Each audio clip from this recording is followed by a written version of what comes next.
आज शराब घोटाले में दिल्ली के मुख्यमंत्री अरविंद केजरीवाल को उनकी गिरफ्तारी के लगभग 6 महीने के बाद सुप्रीम कोर्ट से सीबीआई के मामले में भी जमानत मिल गई है और अब वो जेल से बाहर आ गए हैं। अरविंद केजरीवाल भारत के पहले ऐसे नेता हैं जो मुख्यमंत्री के पद पर रहते हुए जेल गए थे और आज मुख्यमंत्री के पद पर रहते हुए ही वो जमानत पर जेल से बाहर भी आ गए हैं। केजरीवाल पहले कहते थे कि उनके खून का एक एक कतरा दिल्ली के लोगों के लिए है, लेकिन आज जेल से बाहर आने के बाद वो एक अलग अवतार में नजर आए। आज जेल से बाहर आने के बाद उन्होंने कहा कि उनके खून का एक एक कतरा भारत के लोगों के लिए है और ऐसा लगता है कि आज वो जेल से एक राष्ट्रीय नेता बनकर निकले हैं। और उन्होंने ये भी कहा कि मैं सच्चा था, मैं सही था, इसलिए भगवान ने मेरा साथ दिया। और जेल से बाहर आने के बाद उनकी ताकत अब 100 गुना बढ़ गई है। आप भी देखिए जब वो जेल से बाहर आए कैसे शानदार उनका स्वागत हुआ और कैसे इतनी बड़ी सी गाड़ी में जिसे फूलों से सजाया हुआ था, उन्हें बाहर जब वो आए तो उन्होंने ये छोटा सा रोड शो किया और क्या कहा अब देखिए। मेरे जिंदगी का एक एक पल, मेरे शरीर का एक एक टुकड़ा, मेरे खून का एक एक कतरा देश के लिए समर्पित है। मैंने जिंदगी में बहुत संघर्ष किया है, बहुत बड़े संघर्ष किए, जिंदगी में बहुत मुसीबतें झेली है, लेकिन हर कदम पे भगवान ने मेरा साथ दिया। ऊपर वाले ने मेरा साथ दिया।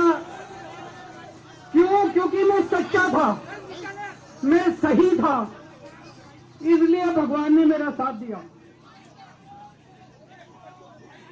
इन लोगों ने मुझे जेल में डाल दिया। इन लोगों को लगा कि केजरीवाल को जेल में डाल देंगे तो केजरीवाल के हौसले टूट जाएंगे। आज मैं आपको कहना चाहता हूं, मैं जेल से बाहर आया हूं, मेरे हौसले 100 गुना ज्यादा बढ़ गए हैं।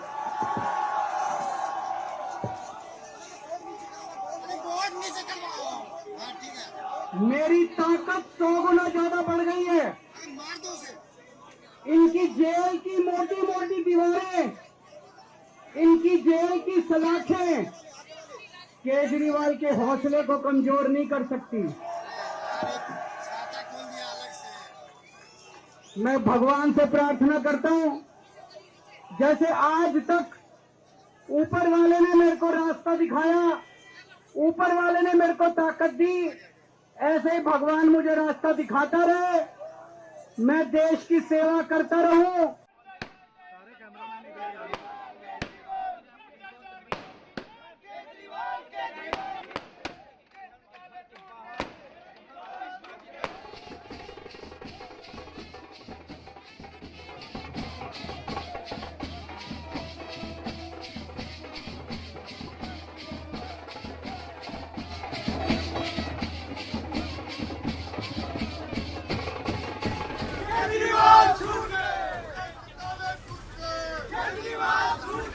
देश के अंदर कुछ लोग, कुछ राष्ट्र विरोधी ताकतें देश को अंदर से कमजोर करने की कोशिश कर रही हैं,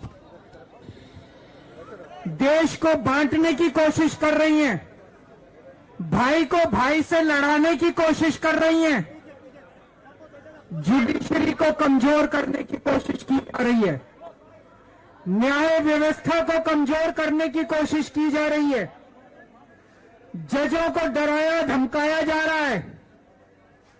आज देश के अंदर इलेक्शन कमीशन को कमजोर करने की कोशिश की जा रही है, ईडी पे कब्जा किया जा रहा है, सीबीआई पे कब्जा किया जा रहा है। देश को अंदर से कमजोर करने की कुछ राष्ट्र विरोधी ताकतें कोशिश कर रही हैं। हमें इसका मुकाबला करना है दोस्तों।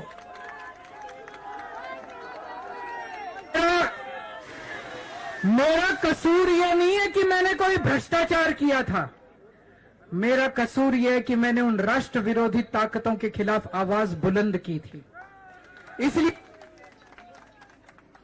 लेकिन मैं हमेशा इन ताकतों के खिलाफ लड़ा हूं और आगे भी इन ताकतों के खिलाफ लड़ता रहूंगा। तो आज आप देखिए, अरविंद केजरीवाल जेल से बाहर ऐसे आए हैं जैसे आप कोई हिंदी फिल्म देख रहे हैं और हिंदी फिल्म का हीरो जैसे जेल से बाहर निकलता है और फिर बड़े बड़े डायलॉग्स बोलता है, बिल्कुल उसी अवतार में आपको अरविंद केजरीवाल आज नजर आएंगे, एक हिंदी फिल्म के हीरो की तरह। जब वो बाहर निकले तो उनके आसपास देशभक्ति के गीत बज रहे थे। उन्होंने लंबे चौड़े भारी भरकम डायलॉग्स मारे। भगवान ने उनका साथ दिया है। वो उनकी जो ताकत है वो 100 गुना ज्यादा अब बढ़ चुकी है और ऐसा लगता है कि वो अब राजनीति के एंग्री यंग मैन बनना चाहते हैं। और एक और खास बात, आज उन्होंने ना तो दिल्ली की जनता की बात की, ना पंजाब की जनता के बारे में बात की।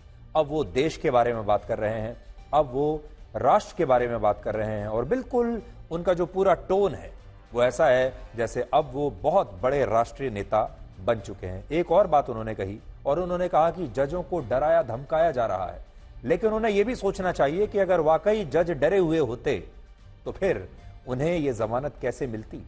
सुप्रीम कोर्ट ने अगर उन्हें यह जमानत दी है, इसका मतलब यह है कि जजों को ना तो डराया गया है और ना जज डरे हुए हैं, ना ही जुडिशरी डरी हुई है। हमारी न्यायपालिका स्वतंत्र है, इसीलिए तो उन्हें यह बेल मिल पाई है। यह भी तो उन्हें सोचना पड़ेगा। आज से सिर्फ 4 दिन पहले 9 सितंबर को अरविंद केजरीवाल की सरकार ने यह ऐलान किया था कि 1 जनवरी 2025 तक दिल्ली में पटाखों की बिक्री पर पूरी तरह से प्रतिबंध होगा और प्रदूषण के कारण इस बार भी दिल्ली के लोग दिवाली के त्योहार पर पटाखे नहीं जला पाएंगे। लेकिन आज जब अरविंद केजरीवाल जेल से बाहर आए तो यह प्रतिबंध एक दिन में ही हट गया, टूट गया। आम आदमी पार्टी के तमाम कार्यकर्ता और समर्थक दिल्ली की सड़कों पर पटाखे फोड़ रहे थे और केजरीवाल की जमानत का जश्न मना रहे थे। और इससे आपको यह पता चलता है कि सारे नियम और कानून असल में आम जनता के लिए होते हैं और सारा प्रदूषण सिर्फ दिवाली पर पटाखे फोड़ने से ही होता है। लेकिन आम जनता की राजनीति करने वाले नेताओं के लिए ऐसा लगता है कि शायद कोई कानून और नियम नहीं है। अरविंद केजरीवाल को जब वो घर पहुंच जाएं और थोड़ा सेटल हो जाएं तो अपने कार्यकर्ताओं से जरूर पूछना चाहिए कि उन्होंने अपनी ही सरकार द्वारा लगाए गए पटाखे के प्रतिबंध को क्यों तोड़ा।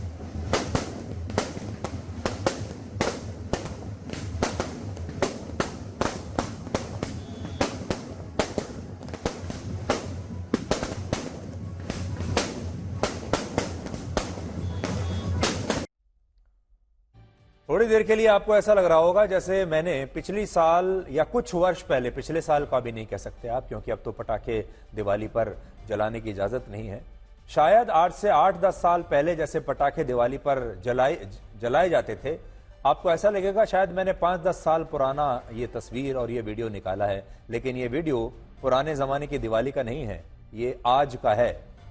आज केजरीवाल जब अपने घर पहुंचे तो उनकी 80 वर्ष की मां ने उनका तिलक लगाकर स्वागत किया और अब से कुछ देर पहले ये शानदार तस्वीरें अरविंद केजरीवाल के घर से आई हैं जिनमें वो अपने बूढ़े माता पिता के साथ नजर आ रहे हैं, उनका आशीर्वाद ले रहे हैं और इसमें बिल्कुल कुछ गलत नहीं है। हमारे देश में मध्यम वर्ग का कोई भी बच्चा या किसी भी वर्ग का जब बच्चा इस तरह अपने घर आता है, कोई भी बेटा पुत्र इस तरह घर आता है तो माता पिता ऐसे ही स्वागत करते हैं।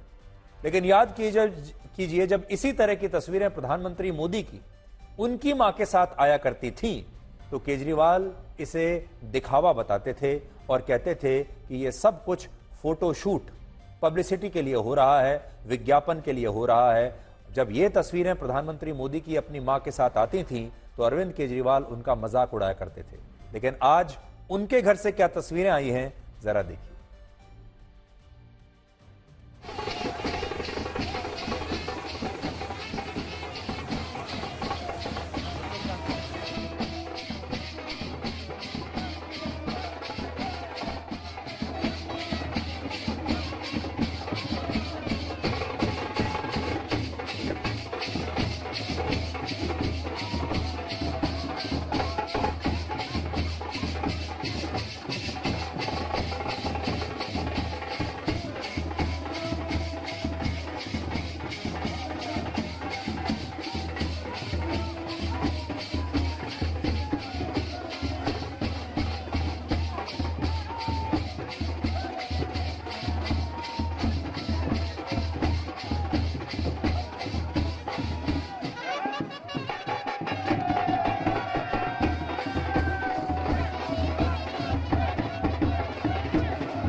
तो अरविंद केजरीवाल और उनके परिवार के लिए तो आज ही दिवाली है।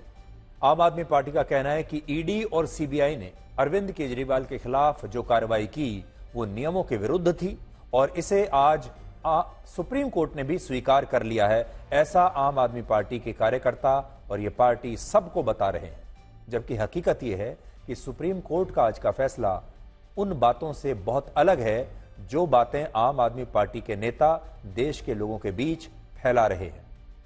असल में अरविंद केजरीवाल ने सुप्रीम कोर्ट में 2 याचिकाएं दायर की थी।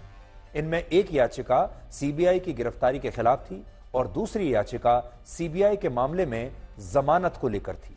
जो याचिका जमानत को लेकर थी, यानी जिसमें जमानत मांगी गई थी, उस पर सुप्रीम कोर्ट की बेंच के दोनों जज सहमत थे, यानी जमानत वाली याचिका सुप्रीम कोर्ट ने मंजूर कर ली और अरविंद केजरीवाल को जमानत दे दी।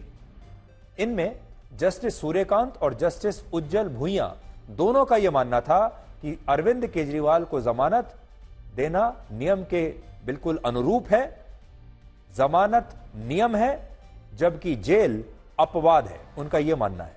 उनका यह भी कहना था कि इस मामले में फैसला आने में काफी समय लगेगा, यानी अंतिम फैसला तो बहुत समय के बाद आएगा, तब तक इंतजार नहीं किया जा सकता और इस आधार पर अरविंद केजरीवाल को ज्यादा समय के लिए जेल में रखना उचित नहीं होगा। इसके अलावा अदालत ने, यानी सुप्रीम कोर्ट ने अरविंद केजरीवाल को जमानत तो दी है, लेकिन कुछ शर्तों के साथ यह जमानत दी है और क्या शर्तें हैं यह भी आप जान लीजिए।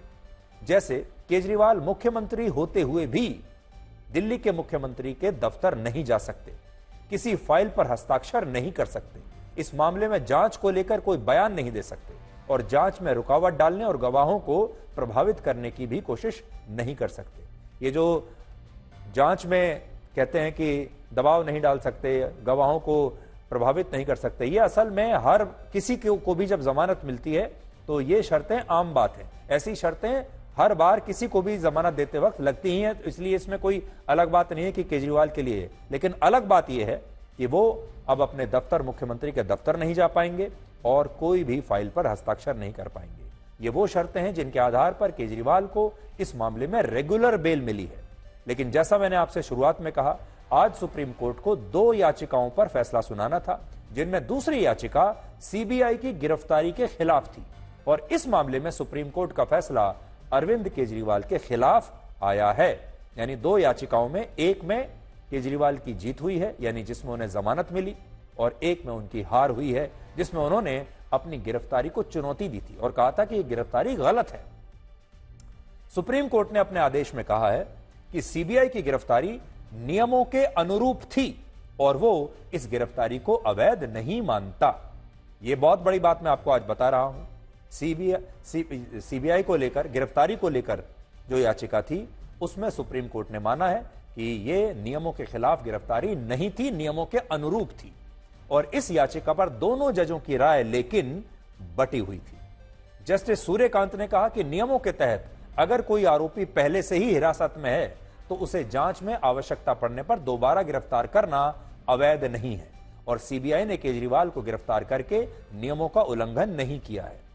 जबकि जस्टिस उज्जवल भुइयां ने कहा कि सीबीआई की गिरफ्तारी को वो संदिग्ध मानते हैं, क्योंकि सीबीआई ने केजरीवाल को तब गिरफ्तार किया जब उन्हें ईडी के मामले में जमानत मिल चुकी थी। उन्होंने यह भी कहा कि सीबीआई को पिंजरे में बंद तोते की अपनी छवि तोड़नी चाहिए और दिखाना चाहिए कि वो पिंजरे में बंद तोता नहीं है। यह दूसरी बार है जब सुप्रीम कोर्ट ने सीबीआई को पिंजरे में बंद एक तोता बताया है। याद कीजिए, इससे पहले वर्ष 2013 में जब देश में यूपीए की सरकार थी, तब कोयला घोटाले पर सुनवाई करते हुए सुप्रीम कोर्ट ने ही यह कहा था कि सीबीआई को सरकारी पिंजरे में बंद एक तोते की तरह नहीं होना चाहिए। और यह तो यूपीए के जमाने की बात है। अब एनडीए के जमाने में भी एक बार फिर सुप्रीम कोर्ट के एक जज ने सीबीआई को यही सलाह दी है कि पिंजरे में बंद तोता मत बनिए, जिसका आम आदमी पार्टी और दूसरे विपक्षी दल अब पूरा फायदा उठा रहे हैं।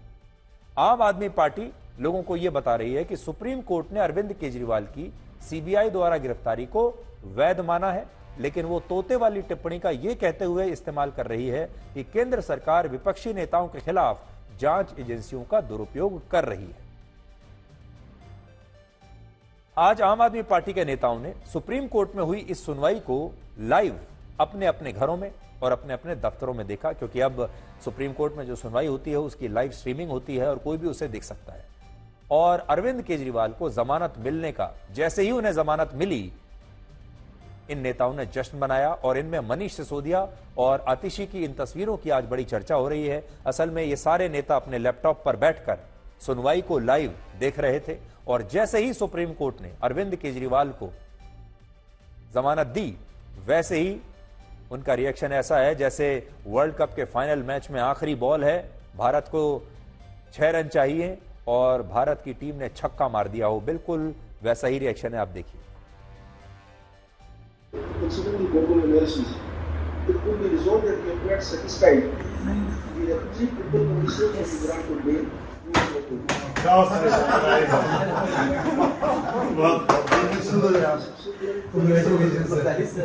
Changing circumstances, yes, principally we accept that yes.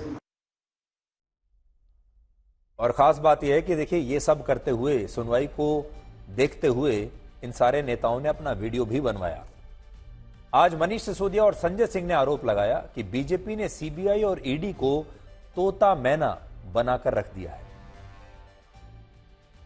Bharatiya Janata party CBI को और ईडी को अपने तोता मैना की तरह इस्तेमाल करते हुए अरविंद केजरीवाल जी को अंदर रखने के लिए साजिशें रच रही थी। खुद ऑनरेबल सुप्रीम कोर्ट में यह कहा गया आज कि जिस तरह से सीबीआई ने सीएम साहब को अरेस्ट किया, उससे यह साफ हो जाता है कि सीबीआई जानबूझकर केजरीवाल जी को अंदर रखने की मंशा के तहत उनको गिरफ्तार कर रही थी। आज फिर से एक बार सुप्रीम कोर्ट ने यह कहा कि सीबीआई सरकार का तोता है। तोता मैना, ईडी, सीबीआई, इनका इस्तेमाल करके आप बाबा साहब के संविधान को खत्म नहीं कर सकते। इनका इस्तेमाल करके आप लोकतंत्र की हत्या नहीं कर सकते। इनका इस्तेमाल करके आप दिल्ली की चुनी हुई सरकार को खत्म नहीं कर सकते। अरविंद केजरीवाल की ईमानदारी और उनकी लोकप्रियता को खत्म नहीं कर सकते। यह सुप्रीम कोर्ट के फैसले से साबित हुआ है। आम आदमी पार्टी के नेता डायलॉगबाजी बहुत अच्छी करते हैं और आज जो उन्होंने नाम दिया है सीबीआई और ईडी को तोता मैना का, ये जो डायलॉग है ये इनका सुपर हिट होने वाला है भारत की राजनीति में। अभी तक सीबीआई को लोग तोता कहते थे, पिंजरे में बंद तोता, और आज आम आदमी पार्टी के नेताओं ने उसमें एक शब्द और जोड़ दिया, तोता और मैना। सीबीआई और ईडी को उन्होंने एक जोड़ी बना दिया है, तोता मैना की जोड़ी। अरविंद केजरीवाल की पत्नी सुनीता केजरीवाल ने भी आज पार्टी के नेताओं को मिठाई खिलाई, लड्डू खिलाकर इस जमानत का जश्न मनाया और कहा कि सुप्रीम कोर्ट ने बीजेपी के प्लान को फेल कर दिया है। भाजपा के मंसूबों पे पानी फिर गया। वो लोग विपक्ष के नेताओं को जेल में डाल के सत्ता में बने रहना चाहते हैं, उनका मकसद ये है। भाजपा के मंसूबों पे पानी फिर गया। वो लोग विपक्ष के नेताओं को जेल में डाल के सत्ता में बने रहना चाहते हैं, उनका मकसद ये है। अब बीजेपी का कहना है कि सुप्रीम कोर्ट ने अरविंद केजरीवाल को दोषमुक्त नहीं किया है और उन्हें अभी सिर्फ जमानत मिली है। जमानत का मतलब यह नहीं है कि वो निर्दोष पाए गए हैं। और बीजेपी यह भी कह रही है कि अगर केजरीवाल जेल से बाहर आकर भी मुख्यमंत्री के दफ्तर नहीं जा सकते तो फिर वो दिल्ली के मुख्यमंत्री क्यों बने हुए हैं।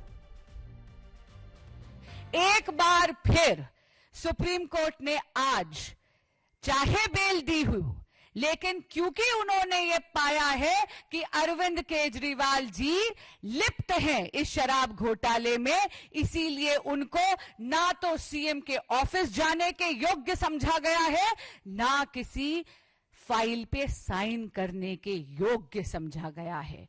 यानी माननीय मुख्यमंत्री अरविंद केजरीवाल जी एक बेपरवाह सरकार के एक लापरवाह मुख्यमंत्री हैं। कोर्ट कहती है कि आप मुख्यमंत्री के रूप में कोई फाइल साइन नहीं कर सकते, ऑफिस नहीं जा सकते। जब कुछ कर नहीं सकते तो इस्तीफा दो, किसी और को लाओ। दिल्ली को इतना तकलीफ दे दिया है, कितनी तकलीफें और देंगे अरविंद केजरीवाल आप दिल्ली को। वो व्यक्ति इस्तीफा देने से इनकार कर रहा है। जिसके दिल में दिल्ली के प्रति जरा भी दर्द होता, ऐसी परिस्थिति में कोर्ट की ऐसी टिप्पणी, ऐसे निर्णय के बाद नैतिकता में अपने पद से इस्तीफा देता। अब अरविंद केजरीवाल की रिहाई के बाद शराब घोटाले में गिरफ्तार हुए सभी बड़े नेता जेल से बाहर आ चुके हैं। इसके अलावा लोकसभा चुनाव से पहले जितने भी बड़े बड़े विपक्षी नेताओं को ईडी और सीबीआई ने गिरफ्तार किया था, उन तमाम नेताओं को भी अब जमानत मिल चुकी है। केजरीवाल आखिरी ऐसे नेता थे विपक्ष के जो अभी भी जेल में थे, और केजरीवाल के बाहर आते ही अब विपक्ष के तमाम जो नेता थे जिन्हें गिरफ्तार किया गया था, अब वो सब के सब जेल से बाहर आ चुके हैं। इनमें मुख्यमंत्री अरविंद केजरीवाल के अलावा मनीष सिसोदिया, संजय सिंह, झारखंड के मुख्यमंत्री हेमंत सोरेन, उद्धव ठाकरे की पार्टी के नेता संजय राउत, शरद पवार की पार्टी के नेता अनिल देशमुख और तेलंगाना के पूर्व मुख्यमंत्री के चंद्रशेखर राव की बेटी के कविता का नाम शामिल है। अब ये सब के सब जेल से बाहर आ चुके हैं और सक्रिय राजनीति में दोबारा से प्रवेश कर चुके हैं, जबकि अब तो और ज्यादा सक्रिय हो गए हैं। दिलचस्प बात यह है कि ईडी और सीबीआई ने जिन विपक्षी नेताओं को लोकसभा चुनाव से पहले गिरफ्तार किया, उनकी पार्टियों ने तो लोकसभा चुनाव में शानदार प्रदर्शन किया। अब जरा तुलना देखिए, ये तमाम लोग जिन्हें गिरफ्तार कर लिया गया था, क्या इनकी पार्टियां टूट गईं? क्या इनकी पार्टियों ने चुनाव में बहुत बुरा प्रदर्शन किया? इनकी पार्टियों पर और इन पर क्या असर पड़ा गिरफ्तारी का? इनके ऊपर जो मामले चलाए गए, जो भ्रष्टाचार के मामले अभी चल रहे हैं, उसका क्या असर हुआ? आज थोड़ा यह भी स्टडी करने का दिन है। इन तमाम नेताओं की पार्टियों ने चुनाव में शानदार प्रदर्शन किया है। इनमें से ना तो कोई पार्टी टूटी, ना कोई पार्टी किसी परेशानी में पड़ी, और ना ही कोई पार्टी खत्म हुई, और ना ही चुनाव में कोई पार्टी फ्लॉप हुई। सब ने चुनाव में अच्छा प्रदर्शन किया और ये सारे के सारे नेता अब बाहर आ गए जेल से और अब फिर से सक्रिय हो गए हैं राजनीति में। तो एक तरफ तो वो लोग हैं जो जेल चले गए, और पहले लोग कहते थे कि केजरीवाल को जेल में डाल दिया, मनीष सिसोदिया को डाल दिया, ये तमाम बड़े नेता जेल में चले गए, अब इनकी पार्टी टूट जाएगी, अब आम आदमी पार्टी खत्म हो जाएगी। लेकिन ऐसा कुछ नहीं हुआ।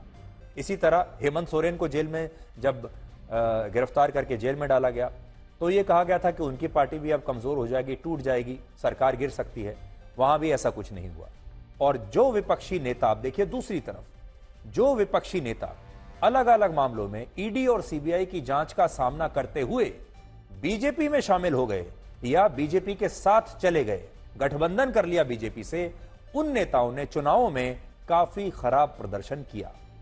उदाहरण देखिए, उदाहरण के लिए शराब घोटाले में आम आदमी पार्टी के 3 बड़े नेताओं की गिरफ्तारी के बावजूद दिल्ली और पंजाब में इस पार्टी को पिछली बार की तुलना में ज्यादा वोट मिले लोकसभा चुनाव में।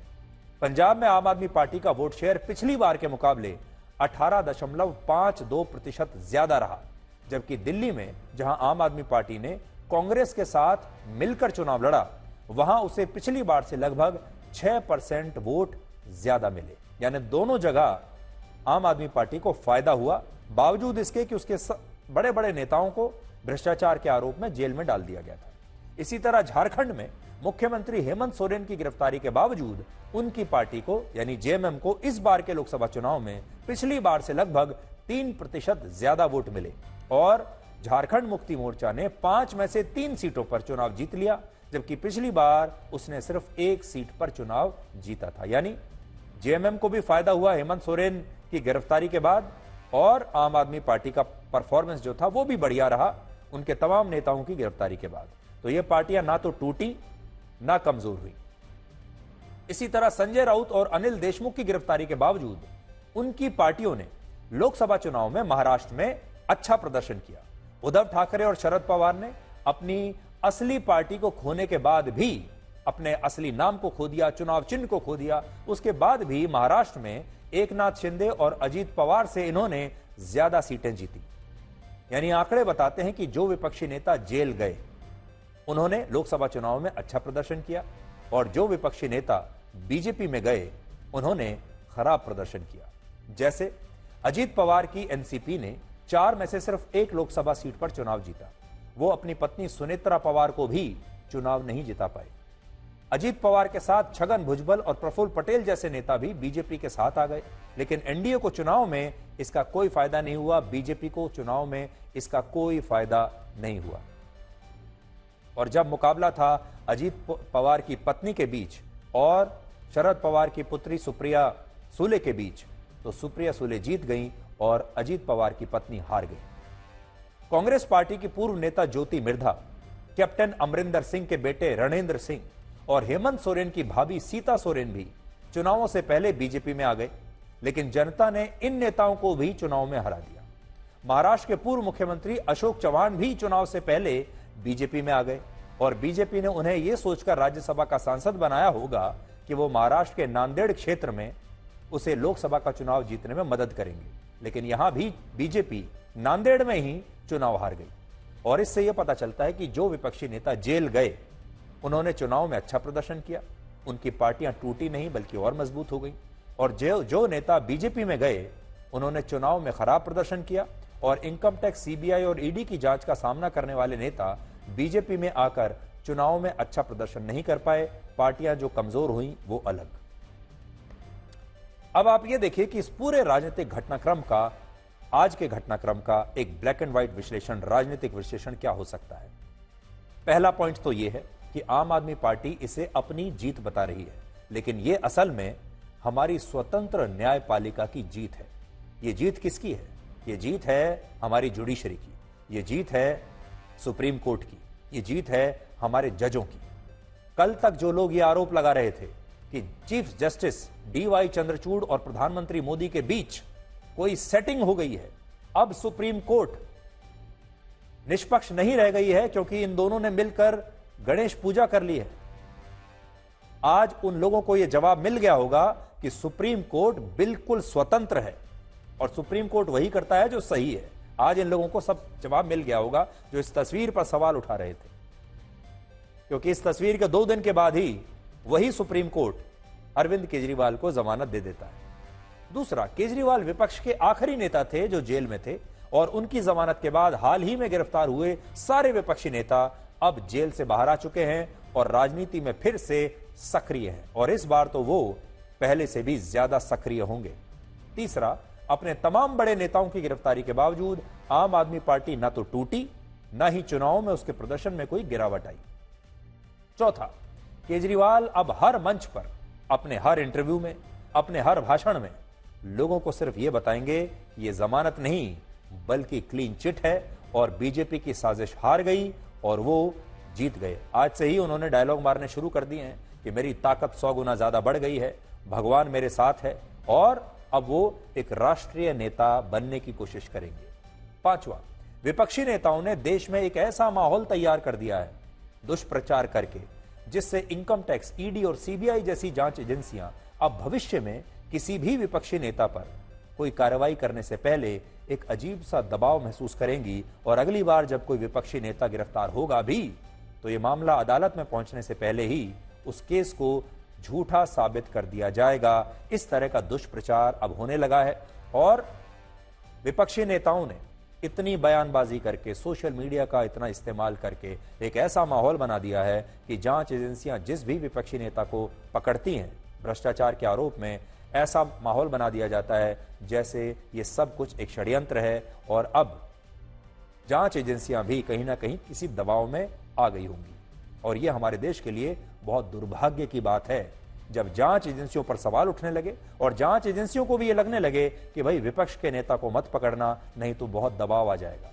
छठा, मोदी सरकार की यह पूरी लड़ाई भ्रष्टाचार के खिलाफ थी, लेकिन जिस तरह से विपक्षी नेताओं ने अपने पक्ष में माहौल बना दिया, अपने लिए इतनी सहानुभूति पैदा कर ली, उससे अब तमाम बड़े बड़े नेता भ्रष्टाचार पर होने वाली कार्रवाई से डरना बंद कर देंगे। अब डर नहीं लगेगा किसी को भी, क्योंकि सब जानते हैं ठीक है 2-4 महीने जेल में रहना पड़ेगा, 6 महीने जेल में रहना पड़ेगा, उसके बाद एक ना एक दिन जमानत हो ही जाएगी और उसके बाद हम ऐसी बयानबाजी करेंगे, जमानत को ही हम क्लीन चिट मान लेंगे और जो फाइनल फैसला आएगा उसमें तो 10, 20, 25 साल लग सकते हैं। आगे का जमाना किसने देखा?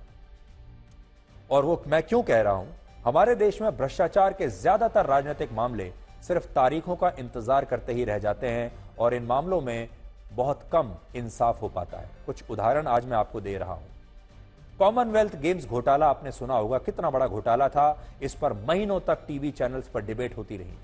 उसके बाद आया कोयला घोटाला, देश का सबसे बड़ा घोटाला, आदर्श घोटाला, सिंचाई घोटाला, नेशनल हेराल्ड घोटाला, राशन घोटाला, शिक्षक भर्ती घोटाला, पंजाब नेशनल बैंक घोटाला। ये सारे वो घोटाले हैं जिनमें आज तक अदालत का अंतिम फैसला नहीं आया है, और जो तमाम आरोपी थे, जो गिरफ्तार भी हो गए थे, वो सब अब जमानत पर बाहर हैं और बड़े आराम से अपनी अपनी राजनीति कर रहे हैं। अब भी राजनीति कर रहे हैं, उनकी पार्टियां भी राजनीति कर रही हैं और उन पर कोई असर नहीं पड़ा है। और अब शराब घोटाला भी शायद अदालत में लंबित इन्हीं मामलों की सूची में एक और मामला बन जाएगा इस लिस्ट में। और इस मामले में जमानत पर बाहर आए नेता ईमानदारी की अपनी राजनीति अब आगे करते रहेंगे और पूरी दुनिया को वर्षों तक ये बताते रहेंगे कि वो ईमानदार हैं, वो बेकसूर हैं, उन्हें क्लीन चिट मिल चुकी है और उन्हें जबरदस्ती फंसाया गया था। और आप तो जानते ही हैं कि अदालतों में ये मामले इतने लंबे वर्षों तक चलते हैं कि तब जब तक फैसला भी आएगा तब तक किसी को याद भी नहीं रहेगा कि क्या हुआ था। सातवां, अब विपक्षी पार्टियां इसे हरियाणा और महाराष्ट्र के विधानसभा चुनाव में एक बड़ा मुद्दा बनाएंगी और जम्मू कश्मीर में फारूक अब्दुल्ला जैसे नेता, जो पहले से भ्रष्टाचार के मामलों में जांच के घेरे में हैं, वो भी अब अपने चुनाव प्रचार में इसका पूरा फायदा उठाएंगे। और आखिरी पॉइंट यह है कि अब इन चुनावों में लड़ाई प्रचार की नहीं है, बल्कि अब लड़ाई हो गई है दुष्प्रचार की। पहले अच्छा प्रचार करने वाली पार्टियां चुनाव जीतती थीं, जो बढ़िया चुनाव प्रचार करती थी, लेकिन अब दुष्प्रचार करने वाली पार्टियां चुनाव जीतती।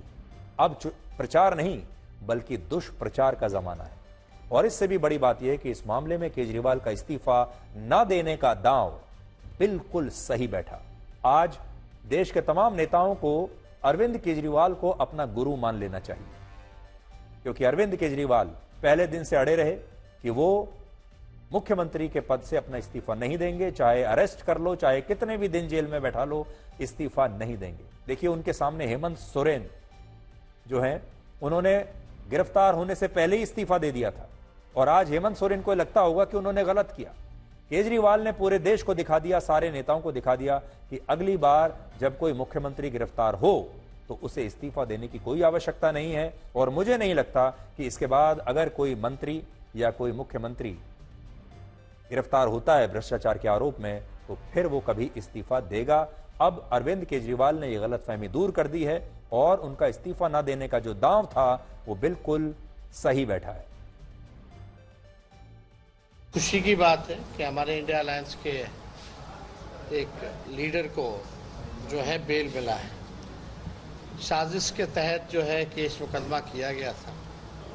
जैसे कि बीजेपी का एक तरीका है, ऑपोजिशन के नेताओं को फंसाओ, उनको डराओ, उनको जेल भेजो। तो कोर्ट ने एक महत्वपूर्ण डिसीजन लेते हुए उनको बेल दिया है, तो इसका हम स्वागत करते हैं।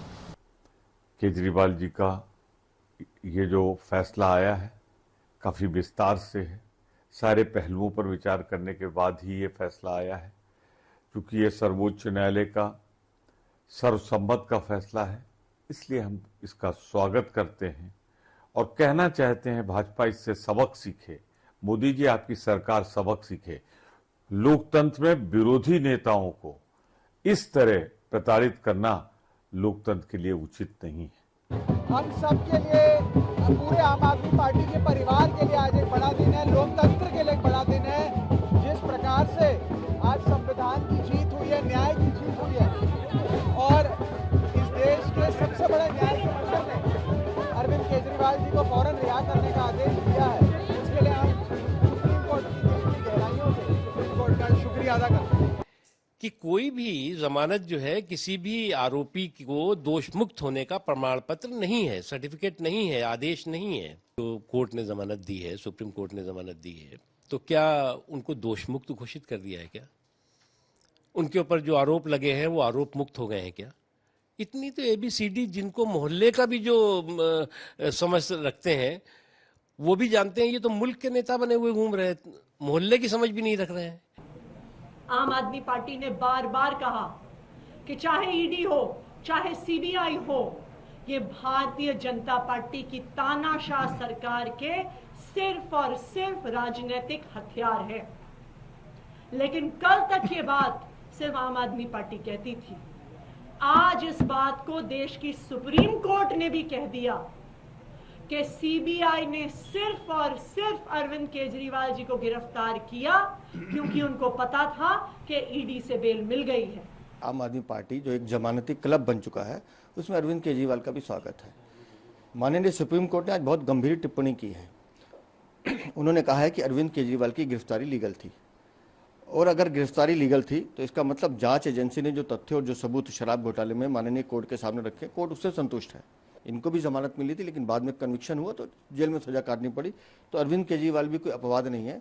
एक बार जांच चल रही है, कोर्ट के सामने चीजें हैं, और मुझे लगता है जिस दिन कन्विक्शन होगा अरविंद केजरीवाल और या इनके बाकी साथी, उनको भी सजा मिलेगी। सीबीआई ने अरविंद केजरीवाल जी को सिर्फ इसलिए अरेस्ट किया क्योंकि उनको ट्रायल कोर्ट की जज साहिबा न्याय बिंदु जी ने बेल दे दी थी, और सीबीआई को ये लगा कि अब अरविंद केजरीवाल छूट सकते हैं, इसीलिए उनको जेल में कैद रखने के उद्देश्य से, षड्यंत्र से उनके खिलाफ अरेस्ट किया गया।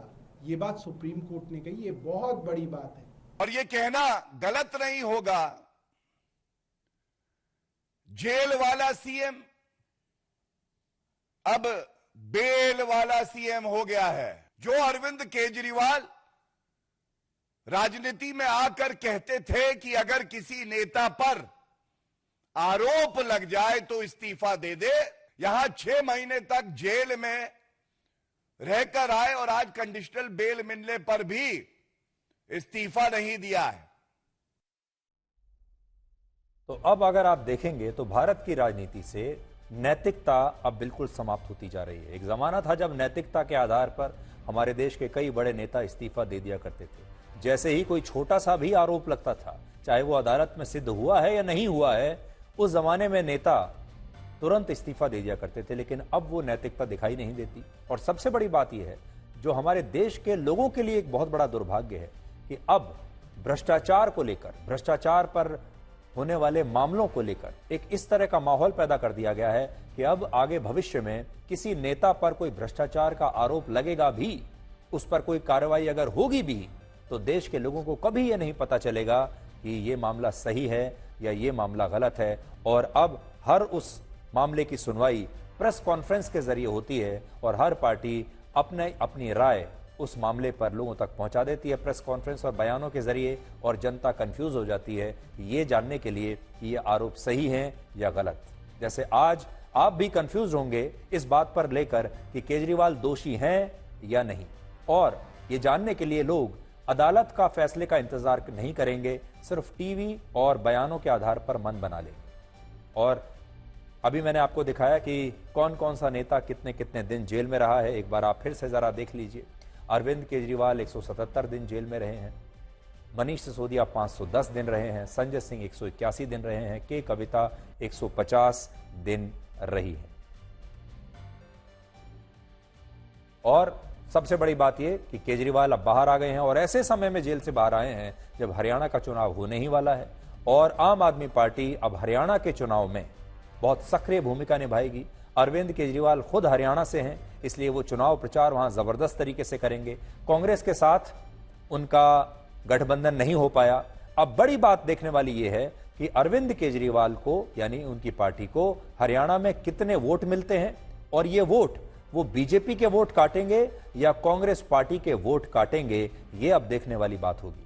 लेकिन एक राष्ट्रीय नेता बनने का जो सपना है अरविंद केजरीवाल का, अब वो जाग चुका है, और वो पूरी कोशिश करेंगे अपने बयानों के जरिए, अपने प्रोजेक्शन, अपनी मार्केटिंग के जरिए कि अब उन्हें देश के लोग एक राष्ट्रीय नेता के तौर पर देखना शुरू कर दें।